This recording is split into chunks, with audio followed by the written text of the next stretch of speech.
lazima jamii ya Abagusii jipange vizuri, ikuje kwa meza ya kitaifa na ikuje direct isipitie kwa broker, kwa sababu shida yenu pale ni kupitia kwa broker. Nyinyi ni watu ambao mko na kura za kutosha, za kuja direct kwa meza ya kitaifa, mpange maneno yenu hapo. Saa ile watu wanakubaliana vile serikali itakaa, kuwe na mtoto wenu wameketi pale. Lakini imekuwa kwa miaka mingi mnapitia kwa Raila Odinga, lakini yeye akienda akikosa akaleta shida anaitwa kwa serikali. Hakuna siku ameitwa kwa serikali ameita Mkisii hata mmoja ameenda naye, ameenda na watu yake peke yake. Kwa hivyo jambo langu leo ningetaka kuambia Wakisii, tafadhali tunapanga serikali sahihi, mkuje kwa meza ya kitaifa direct. Na mimi sioni kwa nini mpitie broker, kwa sababu nyinyi mko na watoto wamesoma pale. Kisii ni jamii inaheshimika kwa mambo ya vitabu na makaratasi, wako sawa. Tuko na maprofesa, tuko na madaktari, tuko na watu ambao wako na ujasiri na wanajulikana vizuri. Mjipange vizuri, mkuje kwa meza ya kitaifa direct, ndio mkuje sasa pale tukipanga. Ladies and gentlemen, we have to admit that Rigathi Gachagua is making efforts that we did not expect before. And is a smart politician as we speak today. He's making so many efforts to ensure that at least he has gotten into most of these communities within the country, in that he has gotten to tell them what he thinks about them. He has done actually a media interview with the Meru people, with the people from the Western. He's done with the Kikuyu people. He's also done with the Kamba people. Now he's on doing with today morning, he did one with the Gachagua people. And this kind of a tactic has not been used before. So he's one of the first people who has considered it very important. And it's going to bear fruits if you're not careful. On this video here today, I want to take you through on what message that Rigathi Gachagua had to the people of Abagusii. But before I take you through, kindly, if this is the first time you're watching my videos, please take a second or two and subscribe. And also, for those who've been supporting me to the 6,000 mark that I've reached right now, I really want to thank you so much, and may God bless you immensely. Let me give you 2 seconds to subscribe before I proceed. Thank you so much for subscribing. Majority ya wale pale Abagusii walipigia Raila Odinga kura. Na siku ameingia kwa serikali amewasahau. Nasikia amepatiwa mawaziri wanne.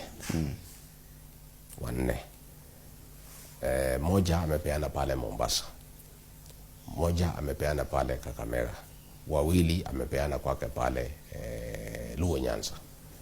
Kama angekuwa muungwana, hao Wakisii walimpigia kura, angechukua moja wapatie moja.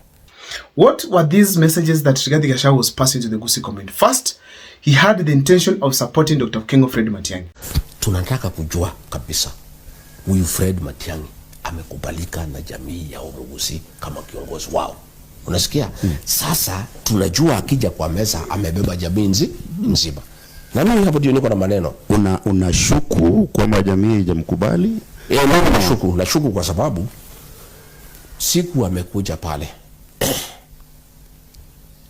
amelakiwa vizuri sana. Governor Simba Arati, rafiki yangu sana, alikuwa pale. Na kila mtu amesema hawataki Ruto, hawataki Raila, wanataka Matiang'i akuwe rais. Siku 3 baadaye nimesikia huyu Arati akisema Matiang'i kuja ungana na Raila. Sasa mimi nimeshangaa, kwani imekuaje? Kwani hii maneno hamungu mmemaliza? I thought hii maneno imemalizika ya kwamba Matiang'i ndio kiongozi ya jamii, aende atafute uongozi. Sasa nimeona governor ameanza kumwambia atienda ongea na Raila ati kwa ODM. Mimi nataka nimwambie ndugu yangu Simba Arati, sawa, rafiki yangu sana na tunaelewana, tafadhali usirudishe hao Wakisii kwa broker. Utakuwa unakosea jamii. Kama hii jamii imeamua, imepata kiongozi anaitwa Fred Matiang'i, akuje kwa meza ya kitaifa aongee nao viongozi wengine wa majamii zingine, watafute serikali pamoja. Mbona wewe unamwambia arudi kwa ile broker ameumiza nyinyi miaka hiyo yote, apitie huko ndio akuje kwa meza ya kitaifa? So hiyo maneno ndio niko na wasiwasi naye kidogo. Throughout his interview, I listened to him. he was mentioning Matiang'i in every statement that he was making. That was a clear indication that he has recognized Matiang'i as the leader of the Gusii community, and that the entire country is watching closely to see how we, the Gusii community, we are going to support Dr. King of Fred Matiang'i. So therefore, he was generally supporting Matiang'i by speaking the good things that he has done. One of them, bringing the central bank to Nyanza, where we had it here in Kisii, ensuring that you can get passports from Gusii. It reminded us of the development project that we had, especially the Suneka Migrongo Highway, Kisii, Muhoroni, Kisumu Highway. And he has also reminded us of so many other development projects that he has done, especially when one is in education. Now, Dr. Fred Matiang'i, it is true that he made a mark in the Gusii region, and Gachagua was just simply reminding the people of the Gusii region that he is a performer. Secondly, another thing that he was doing here is to remind the people of the Gusii the importance of being united. United in the sense that as a Gusii community, the leaders and the common mwananchi, we are speaking the same language, and that we all support Dr. King of Fred Matiang'i. He talked of, actually challenged us that if as a Gusii community we don't support Matiang'i, how do we expect the rest of the country to believe in him? Therefore, the support that we give him, the way when he was coming for the homecoming, we all supported him, and we saw how he was massively received despite being a low-key tour, because it was not well popularized. So therefore, as Matiang'i was making this journey, he made so many statements. But apart from that, Rigathi Gachagua is reminding us that we must keep the fire burning. We support Dr. King of Fred Matiang'i from now henceforth, and that the support must be sincere and solid, because that is going to make him a presidential candidate. He's saying that before the coalition decides that they are going to back Matiang'i as the flag bearer, we as the Gusii community, we must first show that we believe in him, and we must give him the numbers to kickstart his campaign across the country. So therefore, as we speak today, Dr. King of Fred Matiang'i is also expected to be supported by the Gusii community. So that is what Gachagua was reminding us, that we have to be solidly behind Dr. King of Fred Matiang'i and be united as a Gusii community, both the leaders and the local mwananchi. He did not also forget to talk about protection of Matiang'i. As we speak today, in the times when he had Matiang'i at Wamunyoro, the major message was to protect Uhuru Kenyatta from abuses of the people around President William Ruto. But now he came to Kisii and reminded us that Osoro and other people are moving around abusing Dr. King of Fred Matiang'i.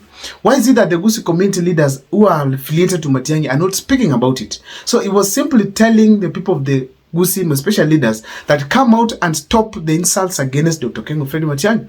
We need to protect him and actually ensure that his dignity is recognized by every leader. Dr. King of Fred Matiang'i, we have to admit here that he has maintained his respect by not abusing most of the leaders whenever he makes any speech. He always ensures that he does not abuse people. He is trying to show some leadership that is not there in the current Kenyan politics, some decency.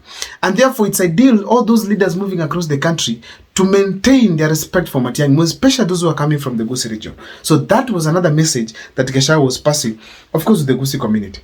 Another thing that did not forget to do here, all these languages concerning the unity, protection of Matiang'i, support for Matiang'i, it is basically meant to mobilize the entire Gusii community towards 2027. If we all come out and vote, we get motivated, we get rejuvenized, we come out and decide to vote, register as voters, get IDs for those who have not gotten their IDs, and then when that day comes, we vote immensely. That is the message of Rigathi Gachagua. He's telling us that we must ensure that we also come out, just like any other region that is going to come out, most especially the indications that we have in Mount Kenya. We have to also to be civilized enough to ensure that we know the role of voting at the ballot, because Matiang'i needs our votes, not like it was in 2022. We all realized that Raila Amolo Odinga did not get support the way it was expected from Luo Nyanza. People did not turn out to vote the way it was expected. For those who turned out to vote, it was not 80% support for Raila Amolo Odinga. That is one of the things that resulted to Raila Amolo Odinga's downfall. Therefore, he's reminding the people of the Gusii community, based on experience, that this is what failed the Azimio people. Another thing that I saw from Rigathi Gachagua, it is branding himself as a state leader. Before he got impeached, even towards the process of him getting impeached, Rigathi Gachagua has been branded constantly to be a tribal leader. Someone who is simply championing the people, the interest of the people of Mount Kenya. But now, the media stations and interviews that he has been attending, he has been showing the people that he's a state leader.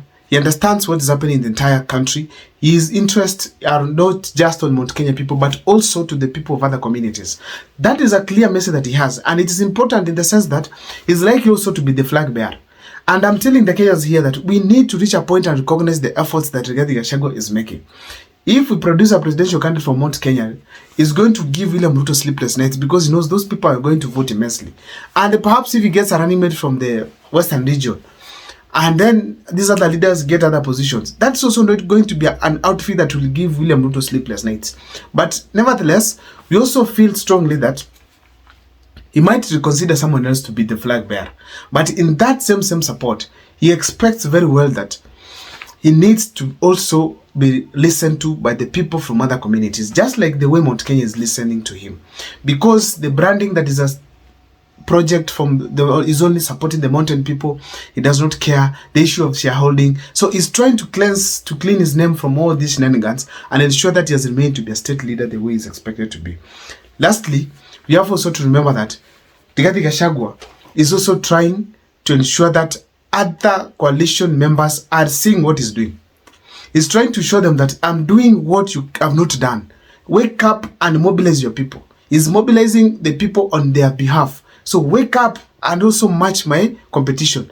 This is a serious message that is making to me, especially Kalonzo Musyoka, who seems to be a bit down, to Martha Karua, to Eugene Wamalwa. He's telling them that it is time for you people to also wake up and work immensely to ensure that you've restored your dignity when it comes to getting consideration at the ballot or even within the coalition. I don't know what's your take on the message that you brought from Rigathi Gachagua's interview, but that is mine. Please let me see your opinion in the comment section. My name is Abel Mukwa. Keep following the videos that we do here, and I want to thank you so much for the huge and immense support. See you next time.